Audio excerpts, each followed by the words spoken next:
法国总统马克龙到访华盛顿，试图说服特朗普在乌克兰和平问题上顾及一下欧洲和乌克兰安全问题。双方会晤后均表示，俄乌有望数周内停火，但分歧依旧显著。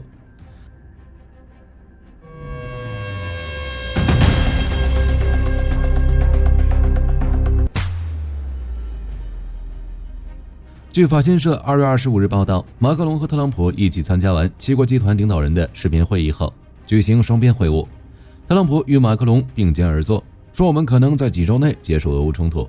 马克龙稍晚接受美国福克斯新闻采访时证实了这一点，说有可能在几周内休战。至于分歧，当特朗普声称欧洲对乌援助资金是借款，会拿回他们的钱时，马克龙轻轻抓住特朗普右手，罕见地打断这位白宫主任的发言，并用英语纠正说，欧洲援乌方式与美国相同，包括贷款、担保和赠款。另外，欧洲所冻结的2300亿美元俄罗斯资产，并非对乌克兰贷款的抵押品。对此，特朗普似乎不以为然，只是说，如果你信的话，我无所谓。欧洲能拿回他们的钱，而我们不能。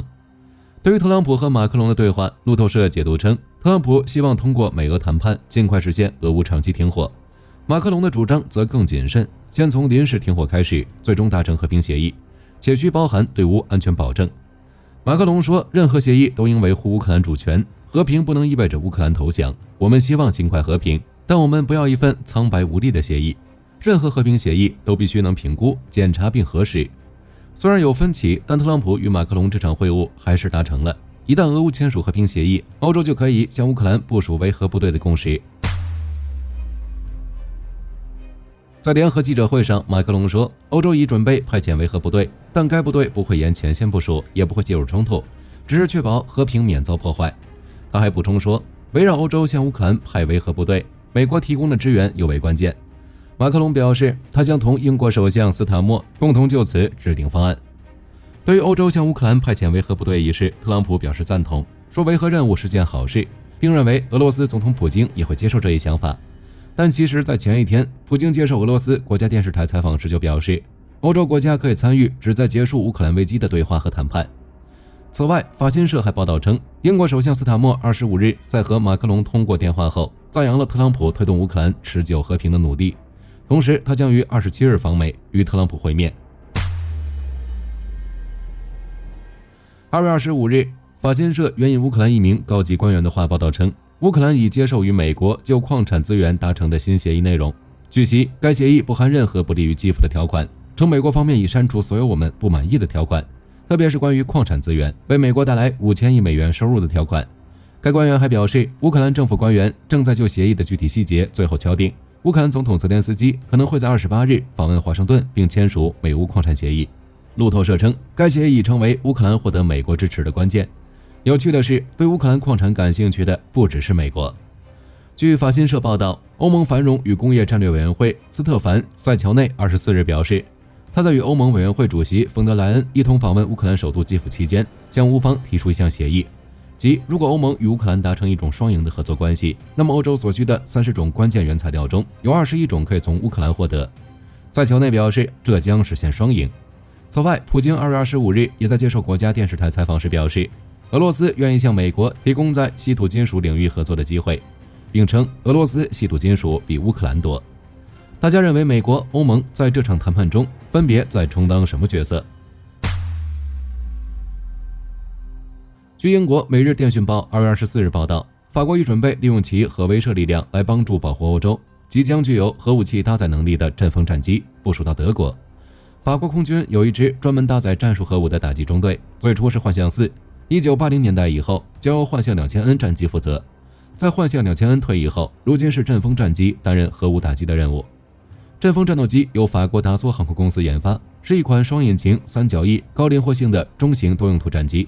它不仅能够执行常规的防空拦截任务，也具备优异的对地打击功能，是法国空军2支核打击飞行中队的主力。所搭载的核武器 ASMPA 导弹，这是法国专门设计的空射型核巡航导弹，其射程500公里，飞行速度3马赫，弹头为 TN81 核子弹头。这是一种可变当量的核武器，威力在天体炸药10万吨至30万吨当量之间，是法国战术核打击的主要手段。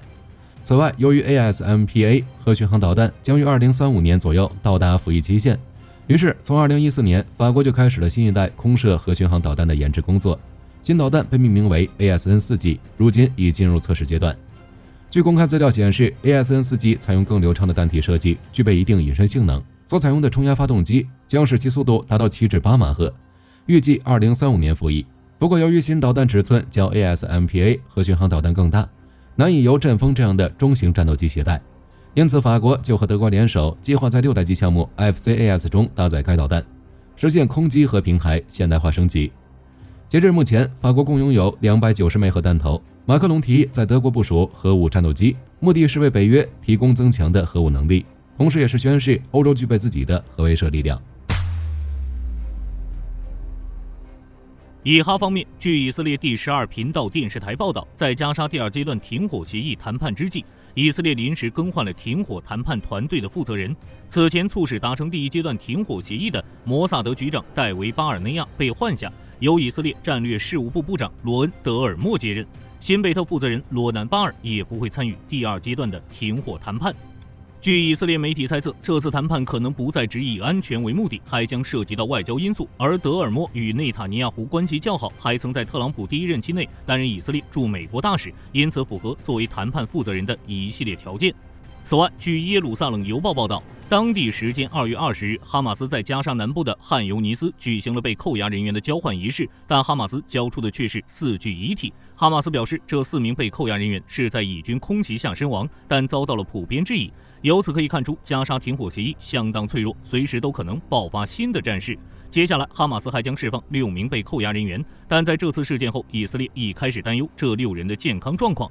需要注意的是，同一天在以色列境内发生了5起交通工具爆炸事故。据以色列安全部门调查发现，这些事故地点附近均存在可疑的爆炸装置，且与约旦河西岸发现的装置类似。随后，以军便加强了对约旦河西岸的攻势，并暂停了全国所有的公共交通，以进行全面的安全检查。叙利亚方面，据俄罗斯独立报报道，由库尔德武装控制的叙利亚东北部行政机构正接近与大马士革达成协议。其军事指挥官阿布·奥马尔·伊德利比表示，库尔德武装有意加入叙利亚政府军，但双方目前的谈判条件还存在争议，主要集中于库尔德武装的特殊地位问题。例如，叙利亚民主力量的指挥官坚持保留自治军事集团的身份，仅同意与叙利亚政府进行协调行动。而现任叙利亚总统艾哈迈德·沙拉曾要求解除库尔德武装，如果双方后续能够就该问题达成协议，不仅能促进叙利亚领土恢复完整，还可能会为美军撤离叙利亚提供正式理由。因为特朗普曾在首个任期内就公开反对五角大楼在叙利亚驻军，而且据美国全国广播公司近期报道，五角大楼已开始着手制定2000名美国驻军的撤离方案。美国方面，美国空军全球打击司令部已派出4架 B-52H 战略轰炸机组成25-2轰炸机特遣队，并陆续部署至英国费尔福德基地，其中2架 B-52H 轰炸机于近期装挂实弹升空，前往中东地区执行首次特遣任务。根据美军中央司令部声明，这2架 B-52轰炸机先是飞越欧洲大陆，紧接着在中东地区的9个盟国进行投放实弹演习。在任务期间，美军的 F-15战机、KC-135加油机以及盟国战机还为其提供护航。尽管美军并未详细公开 B-52轰炸机特遣队在哪些国家进行了投弹，以及投放的是何种炸弹，但据美军公布的后勤影片显示，美军曾向英国基地运送了大量的 Mk80 系列炸弹，这些弹体并未安装上引信及控制尾翼，因此除了传统自由落体炸弹，也不排除是具精确导引功能的铺路者炸弹或联合直攻弹药。还需要注意的是，美军中央司令部是美军在中东地区的指挥中心，辖区包含埃及、红海地区、阿拉伯半岛、伊拉克、伊朗以及巴基斯坦等地，因此美军轰炸机在中东执行特遣任务，可能是为了展示美军在该地区的打击能力，并以此来威慑试图在该地区挑起冲突的国家。而且美军高层也相当重视此次任务，在首次特遣任务结束后，又在48小时内向中东执行了第2次轰炸机特遣队任务。据西班牙防务报道，奥地利和荷兰等国于去年向巴西联合采购了 C-390 运输机，其中奥地利采购4架，荷兰则采购了5架。目前，巴西正在为奥地利空军组装这批订单中的第1架 C-390 运输机。C-390 运输机由巴西航空工业公司开发，自2019年起在巴西空军中服役，到了2023年又在葡萄牙空军中服役，最近也入役了匈牙利空军。报道还称，该型运输机累计飞行时间超过16300小时，任务执行率约为93%，任务完成率超过99%。有鉴于此，韩国、瑞典、斯洛伐克等国也相继采购了该型机，预计将于2026年后实现交付。好了，本期节目到这里就结束了。马克龙和特朗普会晤开了个好头，接下来英国、乌克兰的访问，希望会有个好结果。我是火力军，下期再见。